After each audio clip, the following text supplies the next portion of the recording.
Voy a hacer un repaso muy general, como no podía ser de otra manera, porque pretendo darles una panorámica de lo que fue la exploración científica de América, casi desde el descubrimiento hasta el siglo XXI, lo cual es difícil de acometer en una hora, pero bueno, haciéndolo de una manera muy sintética, y luego sigue advirtiendo que el hilo conductor, desde luego, va a ser sobre todo la exploración científica española de América. Digo esto porque bueno, haré algunas alusiones a exploradores franceses o ingleses o de otras nacionalidades, pero era imposible condensar todo este cúmulo de exploraciones, de grandes periplos científicos por América en tan poco tiempo. Y también quería distinguir, aunque también haré alusiones, a lo que es los viajes de exploración de lo que fueron los viajes de conquista, porque si no, realmente en el ámbito americano, solo el primer tema, la conquista y colonización de América, y bueno, hubiera supuesto pues, una conferencia, yo creo que diferente y diferenciada de la que voy a impartir esta tarde. En cualquier caso, muchas gracias también a todos ustedes por su masiva asistencia a esta charla. En primer lugar, bueno, habría que decir que para el descubrimiento de América, para el descubrimiento científico de América, no es una cuestión que aparece desde el descubrimiento y menos desde antes del descubrimiento. Entonces, una de las ideas quizá que habría que tener más en cuenta es que incluso antes del descubrimiento la mentalidad europea y los científicos europeos se rodeaban de creencias que realmente no eran científicas, eran unas creencias más bien de carácter mágico y que recogían pues, las tradiciones medievales de la propia ciencia o pseudociencia europea, como pasaba en el ámbito geográfico. En el ámbito geográfico fue, yo creo que uno de los motores, no el único, y se ha discutido mucho sobre las digamos, motivaciones que impulsaron al almirante, a Cristóbal Colón, a embarcarse en su aventura de descubrimiento americano, pero, entre otras cosas, aparece en sus escritos y en el de otros navegantes de la época un mito, que es el mito de Antilia, de una gran isla que se encontraba al oeste de la península ibérica, en ese mar Atlántico todavía muy desconocido, y que sirvió un poco, junto a otros, las islas de las 7 ciudades, o California, que luego se convertiría ese territorio mítico en un territorio real, en los motores míticos de algunos descubrimientos geográficos.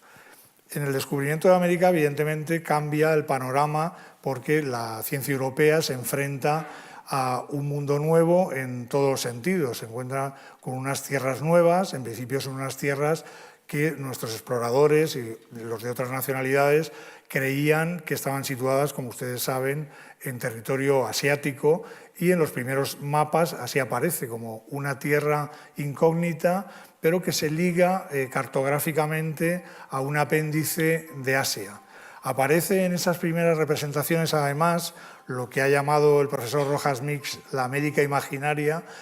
muchas representaciones donde se empiezan a repetir algunos mitos de esa ciencia medieval europea y algunos de los relatos tan poco exactos de los primeros viajeros. En esta representación, por ejemplo, que es de finales del siglo XVI, donde se representa el encuentro de Américo Vespucci, no es Colón, podría ser, pero es Américo Vespucci, con una representación de una India, que es América, encarnada, pero al fondo, si se fijan, por ejemplo, aquí se está haciendo una ceremonia o comilona de supuestos salvajes que están merendándose a otros indígenas americanos. Un mito, por ejemplo, de la antropofagia que se va repitiendo a lo largo de todo este proceso descubridor, junto con la aparición pues, de otros elementos míticos como algunos animales o seres deformes que en realidad procedían de esa mitología, como les digo, europea anterior o coetánea al descubrimiento de América. En este mapa, por ejemplo, la carta de Sedel, que es de 1493, prácticamente coetánea del descubrimiento de América, si se fijan en el margen izquierdo, van apareciendo una serie de personajes que proceden de la mitología anterior, de la mitología medieval, y algunos de los cuales se van a repetir luego en las representaciones y en la imaginación de esos viajeros que se encontraban, como digo, con una nueva naturaleza que muchas veces no sabían interpretar. También hay historiadores que piensan que los viajeros inventaban, pero yo soy más partidario de pensar que de alguna manera imaginaban un mundo más parecido al propio, al mundo europeo, y de ahí eso, la denominación, por ejemplo, de las plantas y los animales, buscando sinonimias, nombres de algo que se pareciera, y cuando no lo sabían interpretar, porque era muy diferente, buscaban en el bestiario medieval europeo o en el renacentista para imaginar eso que ellos no sabían cómo interpretar. Quizá por poner algún ejemplo de la primera cartografía, y además española, de ese descubrimiento geográfico, de ese descubrimiento un poquito más científico de América, pues he traído aquí la carta muy conocida de Juan de la Cosa, que tenemos la fortuna de conservar en el Museo Naval de Madrid, el original, después de estar unos siglos perdidos y de recuperarse en el siglo XIX, al morir un gran geógrafo holandés que la tenía en su colección en París, y fue descubierta por Alexander von Humboldt y recuperada para la ciencia española. En este mapa lo importante es la parte americana, no tanto el mundo antiguo, sino el poquito mundo nuevo que se puede ver representado aquí. Y si se fijan, por ejemplo, ya aparece Cuba, aparece la Española, lo que sería la República Dominicana actualmente, Puerto Rico, la cadena de islas, las Antillas Menores, y todo ello como una primicia de Juan de la Cosa, del cosmógrafo, que acompañó tanto a Colón como a Vespucci en sus viajes, y bueno, representa ya un paso dentro de la cartografía moderna que empieza a representar América. Esa cartografía que va evolucionando y que en 7 años, aunque hay historiadores que consideran que esta carta es posterior, pero bueno, lo oficial, digamos, es que es de 1507, es una carta alemana de Waldseemüller, y en la que aparece también representado América de una manera muy, muy deforme, y donde se le empieza a llamar por primera vez América. Waldseemüller, como alemán, recoge muchas de las tradiciones geográficas centroeuropeas, que a su vez están recogiendo los viajes de descubrimiento de Américo Vespucci, al que le dedican el mapa junto a Ptolomeo, y en esa dedicatoria, que hacen de una manera, bueno, pues bastante intencionada, yo creo, desaparecería, digamos, el nombre de Colombia, que luego se aplicaría a uno de los países, pero desaparecería para el territorio americano, que es como lo conocemos desde entonces. Pero bueno, cartográficamente también supone un pequeño avance, se vuelven a repetir las Antillas, no queda claro si ese territorio norteamericano es un territorio norteamericano o asiático, pero bueno, como irá apareciendo y desapareciendo a lo largo de la cartografía renacentista. Me parece más interesante esto que les comentaba antes, de cómo ese ojo europeo, del explorador europeo que se enfrenta al Nuevo Mundo, interpreta esos seres raros que encuentra en el territorio americano y que no sabe cómo representar. Entonces, cuando vemos este tipo de representaciones, como este hombre que en la literatura medieval aparece como una especie de patagón, que dicen que se tumbaba en el suelo y que con el pie se daba sombra, que aparece luego repetido, y va apareciendo repetido en toda esa mitología americana del Nuevo Mundo, junto con otros que no tenían cabeza, que tenían la cara en el pecho, que se van repitiendo también, o mitologías más clásicas del mundo antiguo, como las sirenas, los unicornios, o esta especie de ballenas asesinas que sorprenden a los marinos, se enfrentan con una fauna oceánica diferente a la que ellos conocían en el Mediterráneo, y normalmente los representan como seres agresivos y monstruosos, ¿no? Frente a esta idea mitológica, hay que decir que aparecen una serie de protoexploradores o protocientíficos que en realidad no son científicos, no tienen esa formación en general, sino que son lo que conocemos como cronistas de Indias, son a veces frailes, a veces escribanos, algún médico que acompañan a esos primeros exploradores y que tienen la suerte y la habilidad de describir de una manera un poquito más perfecta lo que fue la flora, la fauna y los seres que habitaban esos territorios míticos. Lo cual no quiere decir, por ejemplo, aquí en este, que vemos representada la piña unas primeras veces, los armadillos, que se repetirán constantemente porque debían ser de los animales que más les llamaban la atención. Esa especie de animal acorazado, como si fuera un rinoceronte diminuto americano, aparece representada muchas veces junto con este otro, que es una iguana, representada de una manera muy sencilla y que en algunas ocasiones aparecerá, como veremos, representada como un dragón. ¿Por qué como un dragón? Porque es un ser, la iguana, para ellos absolutamente extraño, desconocido, y que se asemeja a esos dragones de la mitología antigua que ellos han visto representados, por ejemplo, en los códices o en los beatos medievales. De esa manera, por ejemplo, aparte de Gonzalo Fernández de Oviedo, el que hemos visto alguna imagen, el que consideran los historiadores primer explorador científico de verdad al territorio americano, es este señor que era de la Puebla de Montalbán, de Toledo, Francisco Hernández, que era protomédico del rey Felipe II y que va a América en esas fechas, 1571 al 77, con el encargo de Felipe II de buscar plantas y animales que pudieran servir para hacer una nueva farmacopea, un nuevo libro medicinal con las plantas y animales que se encontraran en América. Es decir, Felipe II y sus médicos eran conscientes de que sería mucho más útil, mucho más barato y mucho más interesante poder producir medicamentos basados en plantas y animales americanos que llevar esos remedios a América, por un lado, y por otro, siempre quedaba la posibilidad, como así fue, de encontrar nuevos medicamentos para curar las viejas enfermedades del viejo mundo. Este hombre realmente sí que se le puede considerar como médico, un gran científico. Tuvo la mala fortuna de que su principal obra se quemó en un incendio en el monasterio del Escorial en el siglo XVII, pero afortunadamente otro protomédico de origen italiano,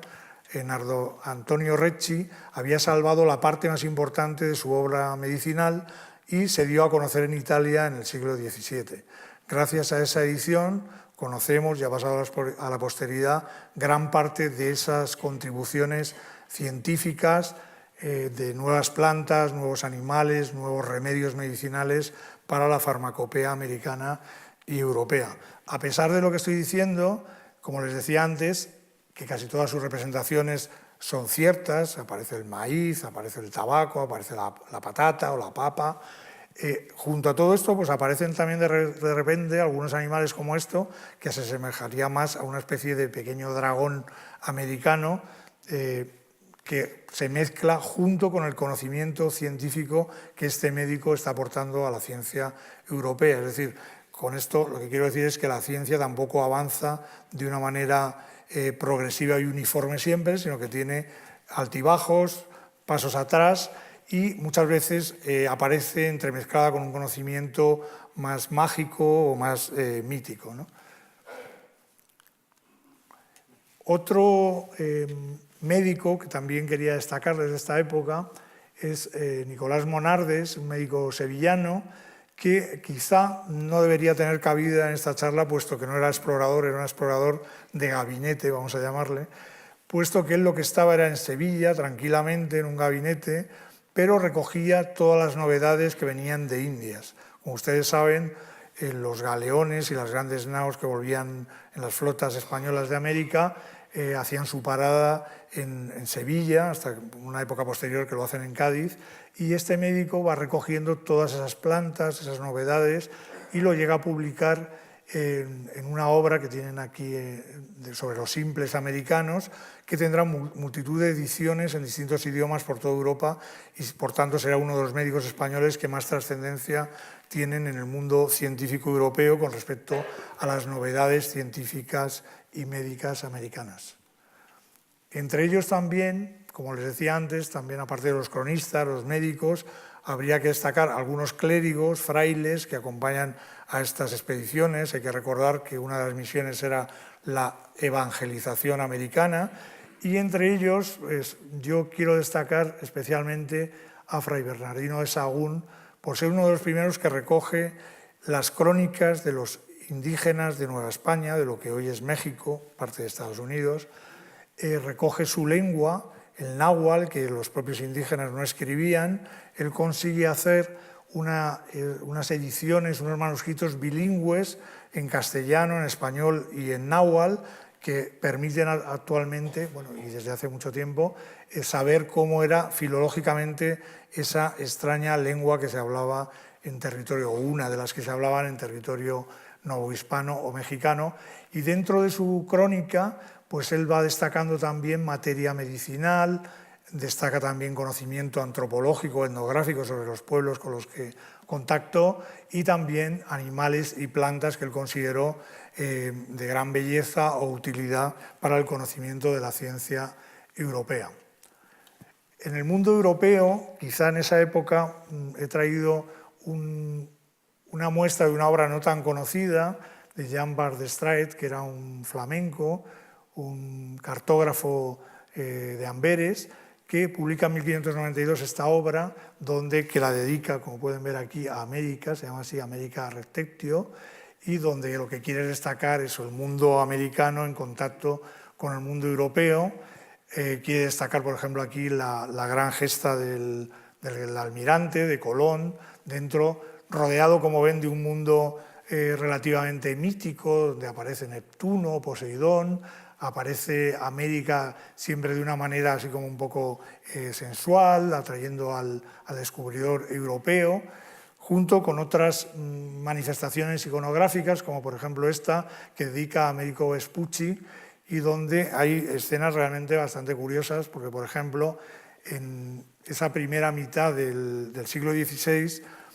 otro fraile, un fraile español, Fray Tomás de Berlanga, había descubierto las Islas Galápagos, luego muy famosas por el viaje del científico inglés Charles Darwin. Y aquí, en esa crónica de Tomás de Berlanga, de 1535, se hablaba de unas tortugas gigantes en las que un hombre podía pasearse encima del caparazón. Y es muy curioso que en esta representación flamenca aparezca una especie de soldado clásico que va subido en un galápago terrestre, en una tortuga gigante terrestre, que muy probablemente hace alusión a esos galápagos que se conocían desde muy poco antes, igual que estas tortugas grandes marinas que proceden de las mismas islas americanas. Junto con esto, es también mucho más curioso la representación que hace, por ejemplo, de Fernando de Magallanes y sus descubrimientos, donde aparecen pues, seres míticos, desde este ave que ya aparecía en la mitología clásica, que era capaz de transportar elefantes y rinocerontes, el ave Rug, o otro tipo de... Bueno, aquí aparece claramente la Tierra de Fuego, los Patagones, no se sabe muy bien por qué comiéndose una flecha. Bueno, un tipo de representación donde se mezcla mucho la mitología y la representación incluso estética clásica, yo diría que grecorromana, junto con esa mitología medieval europea y la sorpresa del Nuevo Mundo y los seres que lo habitaban. El siglo XVII para España no es un siglo de grandes descubrimientos científicos en el terreno del Nuevo Mundo, de América, y por eso haré una leve alusión a otros viajes que van por lo que era territorio colonial español, pero no exactamente españoles. De españoles hay una obra poco conocida que quedó manuscrita y está todavía por estudiar, se está estudiando en la actualidad, de Bernardo de Cienfuegos, un erudito que intentó hacer una gran enciclopedia de las plantas del mundo conocido, no solo de América, sino de América, Asia, África y Europa, en el siglo XVII. Son, creo recordar, 12 o 13 volúmenes que se conservan manuscritos en la Biblioteca Nacional de Madrid, y es una especie de joyita enciclopédica, vegetal, en la que intenta hacer una enciclopedia, adelantándose a los enciclopedistas del siglo XVIII, de ese mundo conocido en el ámbito vegetal. Pero fuera de esta obra realmente hay que saltar ya al periodo ilustrado, del que les hablaré ahora, para ver cómo nuestros viajeros, nuestros exploradores, recorrieron con una mentalidad más científica el mundo americano. Es muy contrastante que mientras que Francia o Inglaterra, para Francia, Inglaterra, Holanda o Alemania, el siglo XVII es el siglo de la revolución científica,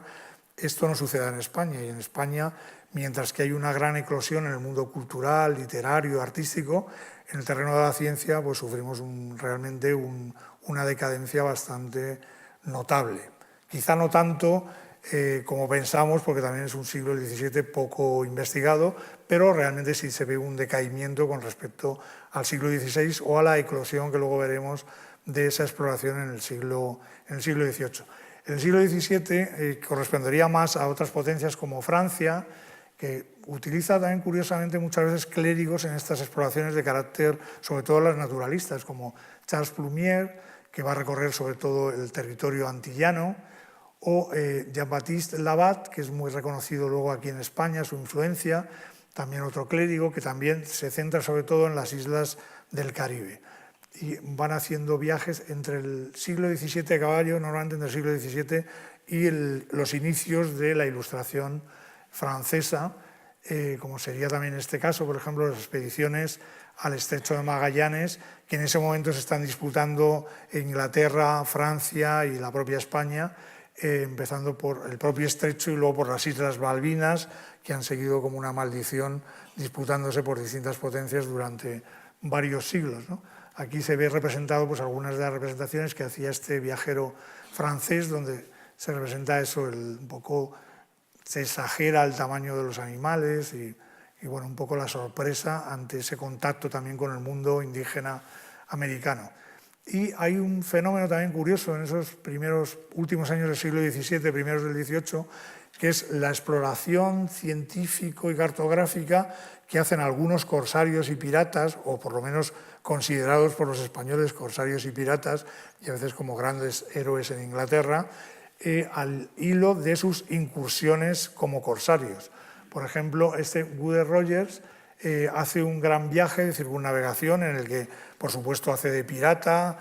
apresa al galeón español que iba de Manila a Acapulco y se lleva todas las riquezas del galeón y va atacando los distintos puntos importantes de la costa hispanoamericana del Pacífico, o sea que no pierde ese carácter corsario, pero a la vez va recogiendo información de carácter científico, náutico y cartográfico en sus incursiones, como harán otros corsarios de los que no voy a hablar hoy. En el caso de Rogers hay una cuestión curiosa que la he traído por eso aquí un poco a colación, y es que cuando está en esas incursiones para en la isla de Juan Fernández buscando hacer lo que se llama la aguada, buscando agua y algunos alimentos, y se encuentra con un náufrago abandonado allí, que se llamaba Alexander Serlich, y es el que da lugar al mito de Robinson Crusoe, ¿no? Entonces ese mito que luego pasa a la literatura, Daniel Defoe escribe 10 años después ese gran Robinson, y luego hay toda una estela a lo largo del siglo XVIII de diferentes Robinsones, procede precisamente de esta incursión de este pirata en las aguas del Pacífico español. Hay también un primer contacto de los franceses con el territorio colonial español en América del Sur, que es también otro clérigo, un fraile mínimo francés, Louis Feuillet, que tenía formación de astrónomo, y este hombre hace distintas incursiones en el territorio sudamericano, y luego una que en el ámbito hispánico, en el ámbito español, era menos conocida, y bueno, la hemos publicado hace unos años, que fue una exploración que él hizo de las Islas Canarias, aunque da a conocer elementos de carácter cartográfico, astronómico, también de carácter naturalista, y lo que es más interesante para la ciencia europea era que iba a fijar, digamos, lo que era entonces el meridiano cero para la ciencia europea, mientras que ahora, como todos ustedes saben, tenemos el meridiano de Greenwich, pues en aquella época el meridiano cero era el meridiano de la isla de Hierro, no bien definido, y entonces la Académie des Sciences de París manda a este fraile, con permiso de las autoridades españolas, a recorrer las Islas Canarias para fijar, entre otras cosas, ese meridiano de Hierro, de la isla de Hierro, y bueno, como todos los viajeros, que ya se convierte en una especie de procesión y de manía de todos nuestros viajeros españoles, franceses, ingleses, la subida o al menos la medición del volcán Teide, que se convertirá también en una especie de mito, de icono de toda la exploración del Atlántico, de las Islas Canarias, pero también en su viaje a Sudamérica o África. La mayoría de los viajeros paran ahí buscando una ascensión y una medición de este gran volcán canario. Como hito científico en esa colaboración hispano-francesa, que por otro lado no nos debe extrañar mucho, porque, como ustedes saben, en España, a partir de 1700, después de la Guerra de Sucesión, después de la muerte de Carlos II como último Austria, entra en España la dinastía de los Borbones, de origen francés, y entonces hay distintos pactos de familia entre los Borbones franceses y españoles para colaborar en distintos ámbitos, también en el científico. Hay una expedición que es de carácter geodésico muy importante, que fue la conocida como Expedición Geodésica Hispano-Francesa a Quito, que lo que pretendía era algo que, bueno, técnicamente es complicado de explicar, pero para entendernos había una discusión entre dos escuelas de pensamiento matemático en Inglaterra y en Francia, que, simplificando mucho, lo que buscaban era ver cómo era la forma de la Tierra, si la Tierra tenía una forma, como pensamos, achatada por los polos, o era más bien como una especie de balón de rugby que se alargaba. Esto se podía solo definir, se podía medir haciendo dos exploraciones a dos puntos diferentes del territorio de la Tierra. Entonces, la Academia de Ciencias de París decidió hacer una expedición a Laponia y otra expedición a Quito en la que hubo participación española. En esta expedición que comandaba un científico francés, Godin, y Charles-Marie Condamine, y en la que participaron dos científicos españoles, entonces muy jovencitos, pero que luego adquirirían mucha fama, que eran Jorge Juan y Antonio de Ulloa. Jorge Juan se convertirá en un personaje esencial para el desarrollo de la Marina en España. Gracias a él pues, se montó un observatorio de Marina en Cádiz, donde se formaron esos nuevos marinos con unos conocimientos de astronomía, de física y de matemáticas de gran nivel que permitió desarrollar una marina científica española a lo largo del siglo XVIII. Y Antonio de Ulloa, que también fue un personaje muy importante dentro de la marina, llegaron a ser almirantes los dos, y que bueno, tenía también una afición más de carácter naturalista, hizo también algunas aportaciones en este viaje, describieron algunos animales que también les chocaron dentro de lo que era la fauna americana, hicieron algunas aportaciones interesantes, sobre todo Antonio de Ulloa, trajo trozos de platino de Nueva Granada, que se disputaban todas las cortes y los laboratorios europeos, era una especie de trofeo el tener un pedacito de platino en estos laboratorios, y luego recogió algo que evidentemente, esto siempre mirándolo con ojos europeos, era un descubrimiento para la farmacopea europea, pero no para la farmacopea indígena. Siempre una pequeña discusión entre qué podemos considerar descubrimiento o no. Los indígenas, sobre todo en el área de Loja, de lo que ahora es Ecuador, utilizaban tradicionalmente la corteza de un árbol, que era el quino, utilizaban eso haciendo infusiones para las fiebres que llamaban entonces tercianas y cuartanas, que seguramente correspondían con el paludismo, la fiebre amarilla y otras fiebres que conocemos actualmente de otra manera, ¿no? Se utilizaban para evitar esas fiebres como febrífugos o digamos, medicamentos para quitar la fiebre, una especie de paracetamol de aquella época. Entonces estas quinas, que las más conocidas fueron las de Loja, fueron recogidas en distintas expediciones. La primera en la que se da a conocer de una manera más científica es esta, en la que participan Jorge Juan y Antonio de Ulloa. Se describe además por ese gran científico que estaba en Uppsala, en Suecia, muy lejos, pero que recogía todas las novedades del mundo americano, africano y asiático, que era Linneo, y la describe ya de una manera científica. Desde ese punto de vista es un descubrimiento de esta expedición. Desde otro punto de vista habría que decir que pertenecía a ese gran acervo de conocimientos indígenas que quizá no tenían ese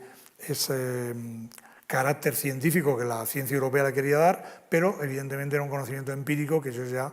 practicaban en su uso medicinal. Una de las cosas, de los acontecimientos que marcó un hito y quizá hizo una brecha dentro de la mentalidad española, de querer ser los dueños de ese gran mundo americano inmenso, fue la incursión de un almirante, bueno, entonces no era almirante, Anson, George Anson, por territorio de la América española, que casi llegó de una manera, para nosotros la historiografía española lo consideraría un corsario, para la historiografía británica es un gran almirante que lo que buscaba era la expansión del imperio británico en territorios poco conocidos o más conocidos del mundo imperial español en América. El hecho de que este almirante inglés surcara las aguas del Pacífico español hizo poner en alerta tanto a la corte madrileña como a los distintos virreyes del territorio americano, que como saben, en cada territorio, el Perú, Nueva Granada, lo que es México, Nueva España, tenía un virrey que era la autoridad máxima dentro de ese territorio, y entonces pusieron en marcha distintas expediciones para controlar las posibles incursiones inglesas, francesas, holandesas en territorio español, y además a partir de esta época con más seguridad, y por eso les he querido dar un apunte muy leve aquí de este señor, de James Lind, porque al descubrir que los cítricos, el consumo de cítricos en las tripulaciones evitaba el escorbuto, que era lo que diezmaba de una manera tremenda las tripulaciones que iban en estas expediciones, se hizo de una manera mucho más segura, y tanto los españoles, pero empezaron los ingleses a hacer incursiones de una manera muy segura desde el punto de vista médico, pues cuidando simplemente la alimentación y la higiene en los buques, que empieza a ser algo muy importante a partir de mediados del siglo XVIII. Desde otro punto de vista, también quería destacar otro tipo de viajes científicos que se producen en vez de por el contorno del territorio. O sea, hasta ahora normalmente lo importante era controlar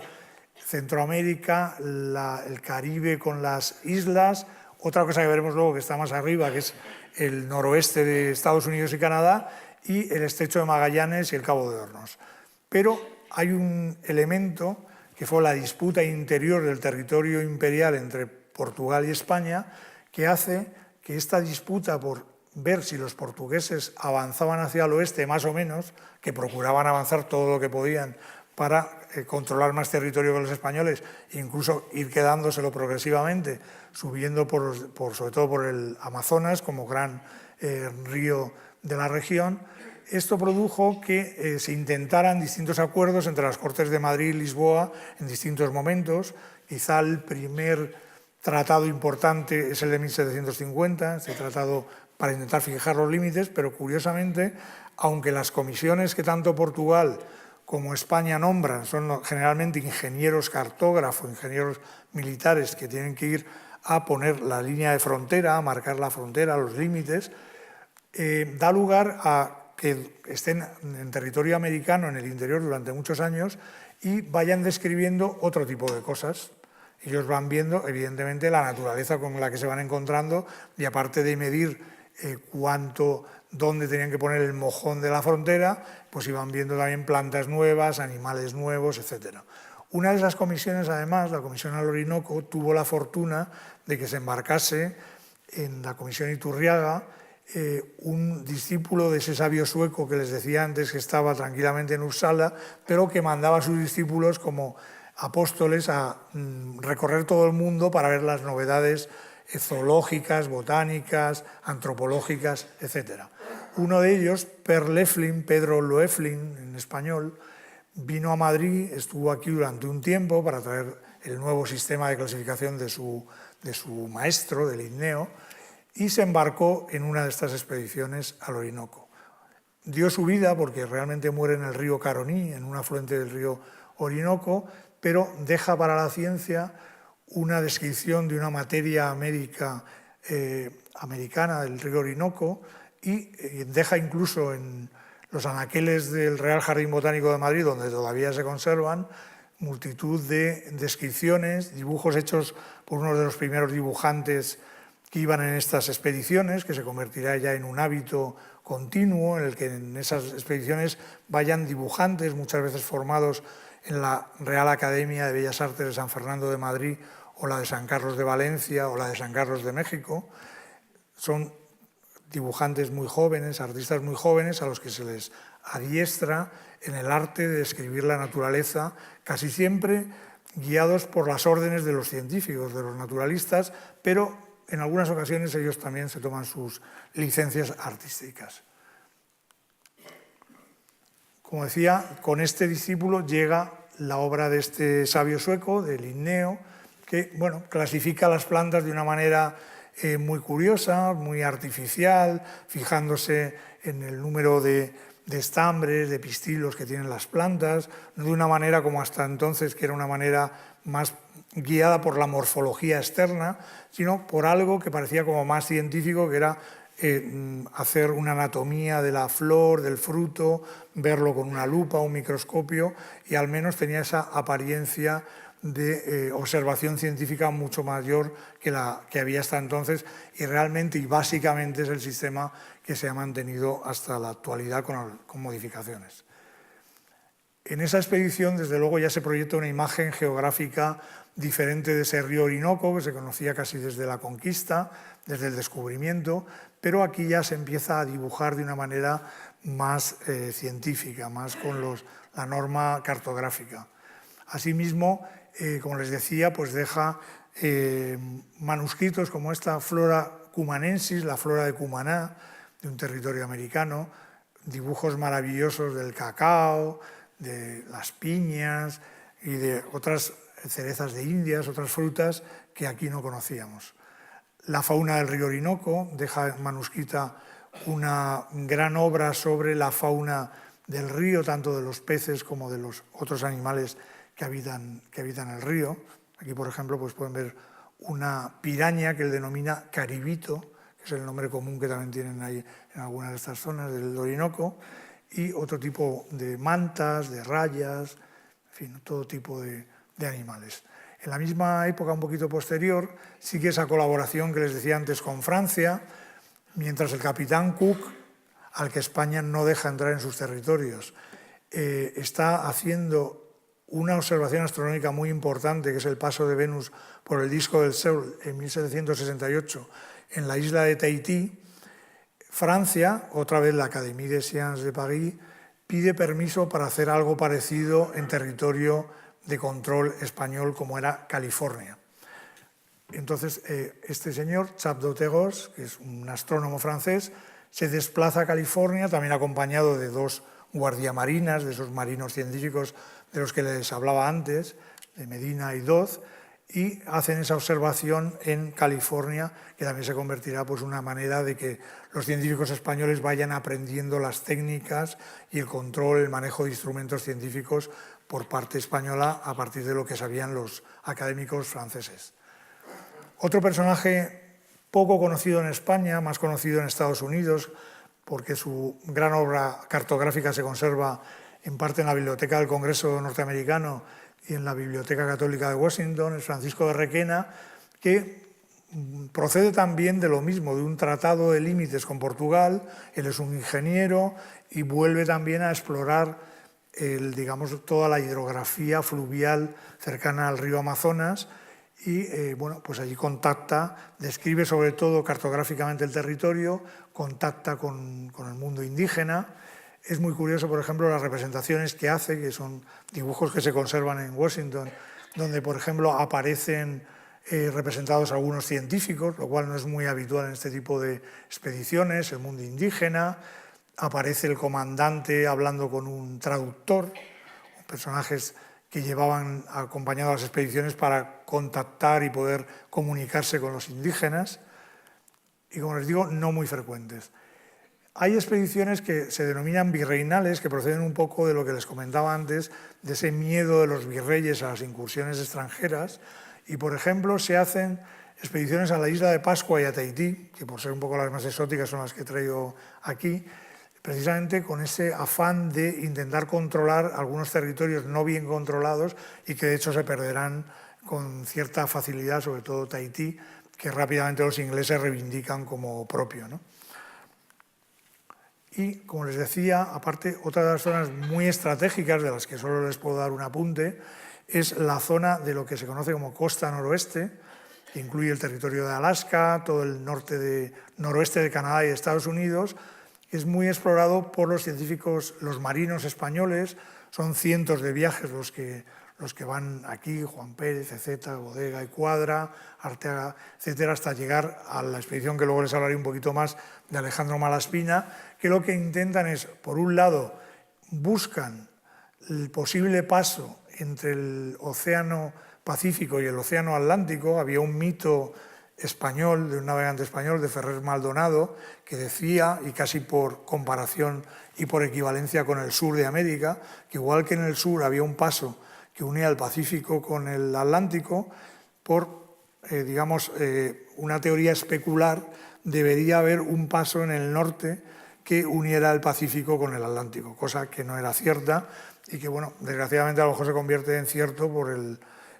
deshielo polar, ¿no? Pero el Ártico, que está sufriendo en este momento muchísimo, pero en este momento lo que se explora es toda esta costa y da lugar a que, bueno, pues todavía se conserven muchos topónimos, muchos nombres con castellanos o españoles en todo este área del noroeste de Canadá y Estados Unidos. Nootka es una de las islas, lo que es hoy Vancouver, que es donde se produce el conflicto mayor entre los intereses españoles e ingleses. Recibe precisamente el nombre de Vancouver por el explorador inglés, que era George Vancouver, el que se desplaza a esa isla para negociar con nuestros exploradores la propiedad de todos estos territorios. Y por otro lado hay unas incursiones, pues eso son choques imperiales en la frontera, en esta zona, porque los rusos están también bajando, sobre todo los comerciantes rusos de pieles están bajando en ese momento por ese territorio también de la costa noroeste, más por interés comercial que geográfico, científico, pero bueno, finalmente también se embarcarán en este tipo de exploración científica en este área de América. La otra zona estratégica que les decía es el Estrecho de Magallanes, desde prácticamente el descubrimiento, por ese carácter estratégico que tiene y que buscan todas las potencias, especialmente Francia, Inglaterra y España. De toda esa multitud de viajes, yo he querido destacar el de la fragata Santa María de la Cabeza, ya en el último tercio del siglo XVIII, porque ya es un viaje en la que va esa marina ilustrada con grandes conocimientos y hacen un levantamiento cartográfico de primer nivel, hasta el punto de que 100 años después va otra expedición española y no logra mejorar la cartografía que ha levantado esta fragata en este viaje de carácter cartográfico, aunque también naturalista, puesto que el médico y un naturalista recogen también plantas y animales. Aún así, a pesar de que ya en esta época ya se siguen las pautas de lo que sería la ciencia cartesiana, con una metodología, con lo que es el método científico,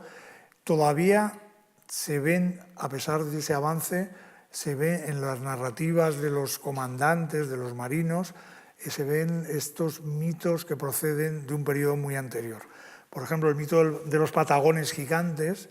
este que aparece desde el siglo XVI, aparece en esta obra, que es la obra del comandante Byron, un comandante inglés del siglo XVIII, y todavía lo sigue representando como enormes frente a un inglés que aparece representado en este grabado. Otro naturalista, quizá el que se sale más del ámbito de la botánica, pero también de carácter ingeniero militar, como otros que he nombrado, como Requena, que también aparece embarcado en una comisión de límites, pero en la que se aburrió tanto, estuvo tantos años perdido en territorio americano buscando las comisiones portuguesas para poder fijar dónde fijamos los límites, la frontera de nuestros dos imperios, que apoyándose en la obra de Buffon, de un gran científico francés, que era la que tenía a mano, donde él podía comparar los animales que él iba viendo en el Paraguay con lo que él estaba viendo, llega a desarrollar una obra que se publica en París a principios del siglo XIX, una gran obra sobre los cuadrúpedos del Paraguay y otra sobre las aves del Paraguay, con el apoyo del gran Cuvier, Georges Cuvier, que era como el zoólogo más importante en el mundo en aquella época, y por lo que llega a tener una gran relevancia en el mundo de la ciencia que seguramente él nunca esperó. Él, como ingeniero militar, seguramente estaba más dedicado al mundo militar y al mundo de la geografía y la cartografía del territorio español, pero realmente pasa como gran naturalista a la historia de la ciencia, hasta el punto que es, si no me equivoco, el único español citado por Charles Darwin en El origen de las especies y en El viaje de un naturalista alrededor del mundo, tomándolo como fuente de conocimiento. Luego hay un grupo, ya estando en plena Ilustración, en el periodo en el que la razón manda sobre el mito, la magia e incluso la religión en estos viajes a América, encontramos un grupo de expediciones, de exploraciones de carácter sobre todo naturalista,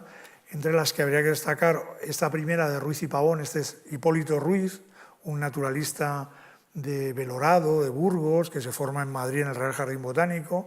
y que llega en esa fecha, 1777, al Perú para explorar las novedades botánicas. Todavía ya España se incorpora a ese mundo de la ciencia, de intentar entender cómo es la naturaleza que nos rodea, y luego, por supuesto, también con afanes útiles, utilitaristas, que son típicos también de este periodo ilustrado. La ciencia se entiende como un conocimiento muy interesante para el progreso de la humanidad, pero también debe ser útil. Es una de las cosas que se repiten constantemente en la retórica del mundo de la Ilustración y también de la Ilustración española. Entonces, esta expedición, en el caso del recorrido de Perú y Chile, como digo, además de dar grandes novedades botánicas al mundo científico europeo, van obsesionados con la descripción de las quinas, de esas famosas quinas del Perú y de Ecuador, de las que hablé antes, y luego la búsqueda de maderas útiles, sobre todo en el caso chileno, para la fabricación de buques de la Armada, algo que a España le interesaba especialmente, puesto que teníamos astilleros, grandes astilleros en Cádiz, en Cartagena, grandes astilleros en América, como en Guayaquil, o La Habana todavía más, ¿no? Donde había un gran astillero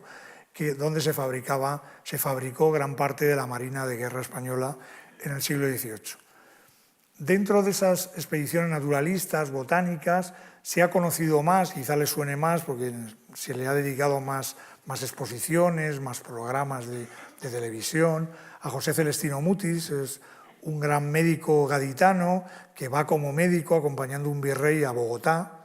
también en el siglo XVIII, pero que es el gran ilustrado, el médico que quería emular a los grandes científicos europeos. Y este médico, que lleva volviendo loco a la corte desde los años 60, con memoriales pidiendo que por favor, que le aprueben una expedición. Al cabo de 20 años lo consigue y arranca hacia el año 1781 una gran expedición que recorrerá todo lo que es el territorio actualmente de Colombia y parte de Ecuador, lo que era Nueva Granada, y consigue hacer algo muy interesante, y es una flora que podría denominar icónica o iconográfica, en contraste con las grandes descripciones de los botánicos del siglo XVIII. Su obsesión fue hacer dibujos de las plantas, más que describirlas. Hace floras descritas, pero no tienen tanto interés, pero sí logra hacer un gran herbario y luego hacer una gran colección. Son alrededor de 6.000 láminas que se conservan también en el Real Jardín Botánico de Madrid, y que tienen una curiosidad, son de gran formato y están dibujadas por una escuela de indígenas que monta José Celestino Mutis en territorio colombiano. Él enseña a jóvenes ecuatorianos y colombianos, casi todos indígenas, a dibujar, a colorear con tintes naturales esos dibujos de las plantas que ven en vivo, y el resultado es un gran tesoro artístico que, como digo, tenemos la fortuna de tener en Madrid. Y quizás sea el mayor legado de este médico de Cádiz. En esa misma línea hay otro médico aragonés, Martín de Sesé, y también muy conocida la expedición por su discípulo José Mariano Mociño, mexicano, que estos hacen una expedición al territorio de Nueva España. Generalmente lo asimilamos al México actual, pero en realidad era un territorio mucho mayor, un territorio que comprendía parte de los actuales Estados Unidos, que realmente era territorio de Nueva España, aunque luego Estados Unidos lo incorpora progresivamente con campañas de conquista al oeste, y parte de Centroamérica. Incluso administrativamente dependían también otros territorios como los territorios antillanos y centroamericanos. De hecho, esa expedición tiene dos variantes que van a explorar también, además de México y Estados Unidos, o Norteamérica, van a explorar Cuba, dan las primeras ideas para que en Cuba se institucionalice, por ejemplo, el Jardín Botánico de La Habana. En Guatemala también se logra crear un gabinete de historia natural, se hacen las primeras exploraciones botánicas de Puerto Rico, es decir, que esa expedición tiene una labor inmensa, también poco conocida en nuestro país. De hecho, el primer jardín botánico que se hace en América es en este año, se hace en el Palacio Virreinal, este palacio que alguno conocerá, que está en el Zócalo de la Ciudad de México, y tenía un pequeño terreno en el interior, en uno de los patios, donde se instala el primer jardín botánico de carácter moderno de toda la América hispana. De la misma manera, se instala un poquito más tarde un primer gabinete de historia natural en México, que luego en parte es replicado también en la ciudad de Guatemala. Y en territorio cubano hay otra expedición científica también muy interesante, que en realidad tiene también otra peculiaridad, y es que mientras que todas estas que estamos viendo son grandes expediciones que organiza la Corona, tienen un número de instrumentos, un número de expedicionarios, van con una cierta dotación, a veces se hacen los buques ex profeso, otras veces no. La expedición que se conoce como del Conde de Mopox o Real Comisión de Guantánamo, lo peculiar que tiene es que está instigada por los propios criollos cubanos que tenían un gran peso en la corte de Carlos IV y muy pegados, digamos, muy cercanos al valido, a Godoy. Entonces logran que se cree una expedición muy de acuerdo a los intereses que el Real Consulado de La Habana, controlado por los criollos, quería en esos momentos, que era la apertura de caminos, la exploración de los montes, de los bosques, la creación incluso de un canal de navegación espectacular, una especie de pequeño canal de Panamá con esclusas que hacen unos ingenieros franceses, los hermanos Lemaur, que funcionaba por el mismo sistema y cuya idea era sacar el azúcar de las zonas azucareras del interior al puerto de La Habana para su exportación masiva al mundo europeo. Pues eso lo consigue este señor, el conde de Mopós, que como digo era un noble habanero, y consigue que se cree esa gran expedición al territorio cubano. Vendría después, voy a hablar de la gran expedición española, por eso digo a la estela de las grandes expediciones europeas, de las que no puedo hablar prácticamente, que serían la de Cook, sobre todo, que son 3 viajes, como ustedes saben. Tampoco toca tanto territorio americano, pero bueno, lo hace en alguna medida. Y luego las francesas de Bougainville y de La Pérouse, que intentan un poco lo mismo, la expansión del imperio francés, también en el ámbito científico, buscando nuevas tierras, nuevos recursos naturales en mundos tan distintos como América, Oceanía o el mundo africano. Nuestro Cook español o hispano-italiano, porque en realidad había nacido en el norte de Italia, fue este marino formado en la Escuela de Guardiamarinas de Cádiz, don Alejandro Malaspina, que había nacido en Mulazzo, en el norte de Italia, y que se convierte en el impulsor de esa gran expedición que intentaba la circunnavegación para poder emular los grandes logros, como él decía en su propuesta, que habían hecho las potencias inglesa y francesa, y que España, a pesar de la multitud de viajes de exploración que había enviado, no había logrado hacer esa expedición global, total, en la que era tan importante lo político, y de hecho él hace unos axiomas políticos de cómo reformar el imperio colonial. La diferencia con Francia e Inglaterra es que disponíamos de un imperio enorme y había que contornearlo y saber qué reformas había que hacer para no perderlo, como sucedió a finales ya, a principios del siglo XIX, finales del XVIII. Este hombre, en ese sentido, era un gran ilustrado, hace esa obra política e impulsa una obra, un viaje, donde tiene cabida la investigación astronómica, cartográfica, hidrográfica, geográfica, zoológica, botánica, antropológica, es decir, buscando eso, la gran expedición ilustrada española de finales de siglo. Hace este viaje inmenso, como ustedes pueden ver, pues toca tanto territorio americano como luego territorio australiano, es de los primeros que describe la colonia penitenciaria de Sídney, cuando están los ingleses todavía intentando montar esa ciudad que luego se convertiría en una ciudad de las más importantes de Australia. Hay un caso especial muy poco conocido en España, que es una incursión que hacen en esta bahía Andasky, en la isla sur de Nueva Zelanda, y que conserva todavía topónimos españoles, por ejemplo, la isla Bauzá, porque nuestro gran geógrafo Bauzá es uno de los que hace esa incursión y hace un levantamiento de uno de los fiordos de esa isla sur de Nueva Zelanda. Entonces, bueno, pues es un hito, yo creo, interesante dentro de la multitud de avances del conocimiento que produce esta expedición Malaspina, que cuenta con científicos además de origen extranjero, como este botánico que era Louis Ney, que era francés, otro que era checo, Tadeo Henke, otros, Antonio Pineda, que era hispanoamericano, había nacido en Guatemala, familia española, militar también, otros grandes naturalistas. Y, como decía, hacen una representación masiva del territorio colonial. Es de las expediciones que tiene un grupo de artistas, de dibujantes que representan ese mundo colonial de una manera más expresiva, y en eso se adelantan a otras expediciones extranjeras y en parte a esa visión del paisaje en su conjunto que luego hará el gran Alexander von Humboldt, al que voy a dedicar muy levemente una alusión. Alexander von Humboldt sigue un poco la estela de Alejandro Malaspina. De hecho, hay una anécdota curiosa, también triste, y es que cuando Alejandro de Humboldt va a salir por el puerto de La Coruña, su tocayo Alejandro Malaspina está en ese momento detenido en el castillo de San Antón por haber participado en una conspiración contra Godoy. Y dado esa participación o supuesta participación en esa conspiración, todos los materiales de Malaspina quedan arrumbados, excepto algunos mapas que los propios marinos, compañeros de Malaspina, irán dando a conocer, pero la mayoría queda arrumbado, además con una orden de Godoy que yo he visto personalmente en el Archivo Histórico Nacional,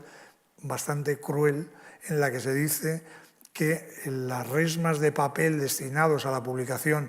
de los resultados de esa expedición de Alejandro Malaspina pasen a formar el cuerpo de los nuevos tratados de equitación.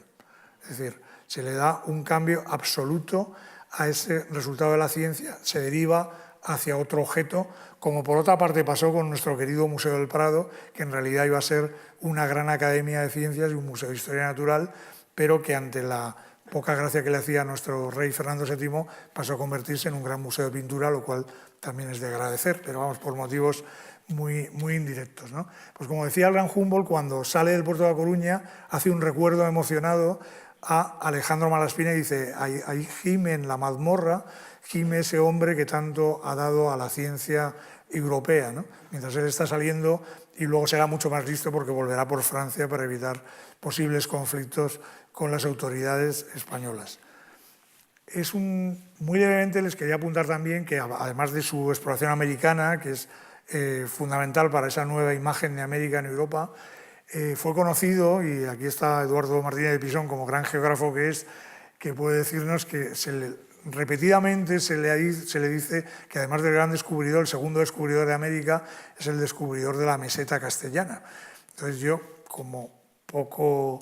experto en este tema, bueno, pues hice una pequeña incursión y decía, bueno, ¿dónde lo dice? Porque esto no aparecía en ninguna parte. Entonces encontré en una revista alemana de 1827 que efectivamente ahí recogía la descripción de Castilla, la descripción geográfica, en la revista Erta, y luego dibujaba los perfiles de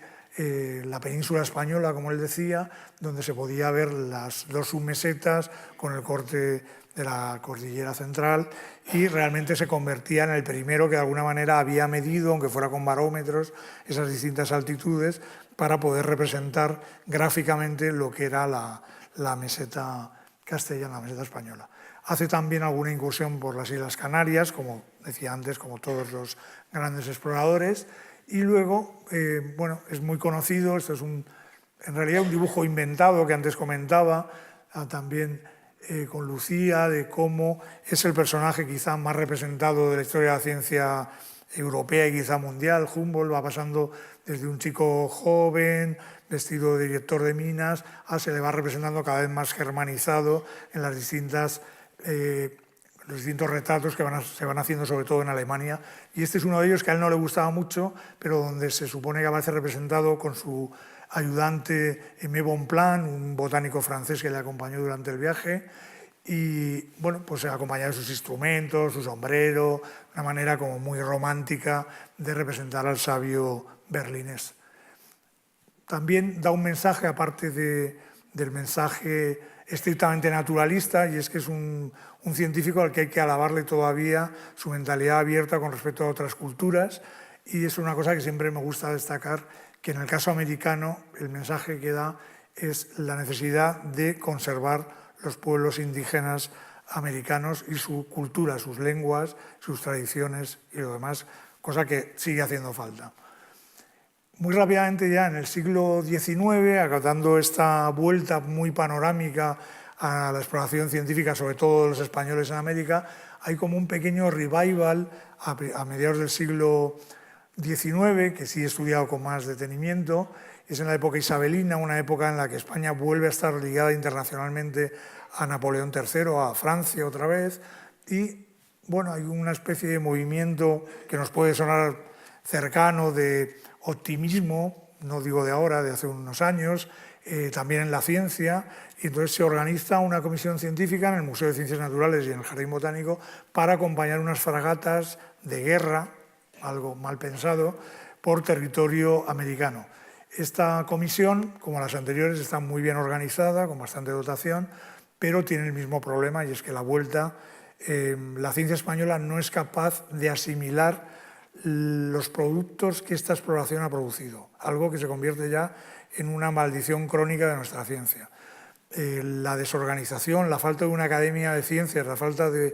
una estructura científica que soporte la investigación, como pasaba en Francia con el propio Institut de France o la Académie des Sciences, o en el caso de Inglaterra con la Royal Society, instituciones capaces de asimilar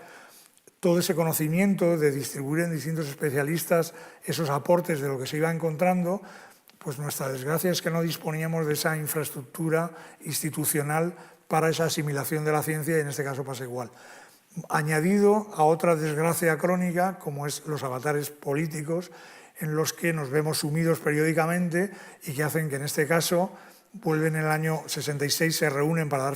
como finalizada